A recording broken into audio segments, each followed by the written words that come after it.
2006 সালে আমরা হিন্দু মহাজোট প্রতিষ্ঠার পর থেকে আমরা বরাবরই হিন্দু নির্যাতনের বিরুদ্ধে আমরা মাঠে নামি।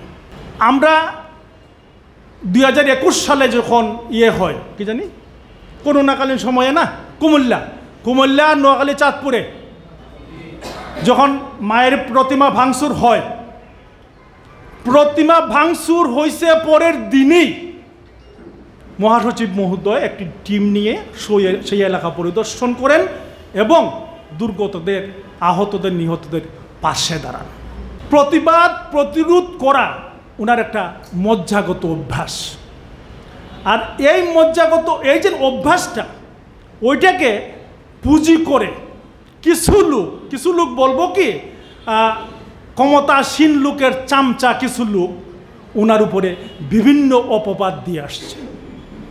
আমরা ওই সময় থেকে মানে আমরা যেটা লক্ষ্য করছি সেই 2006 সাল থেকেই আমরা অনেকটা প্রতিকূল অবস্থার মধ্যে আছি।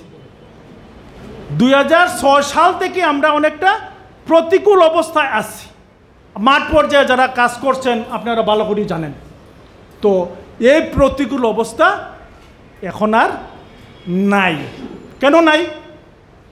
এই দেশের হিন্দুরা বুঝতে পারছে যে হিন্দু মহাজোটের নেতৃবৃন্দরাই সঠিক কথা বলে সঠিক পথে আছে। আমি অসংখ্যবার বিভিন্ন প্রেস কনফারেন্সে এবং মানববন্ধনে আমার বক্তব্যে আমি বলেছি যে এই দেশের হিন্দুদের প্রতিনিধিত্ব করে হিন্দু মহাজোট, অন্য কোনো সংগঠন নয়। এবং হিন্দু মহাজোটের প্রতিনিধিত্ব করবে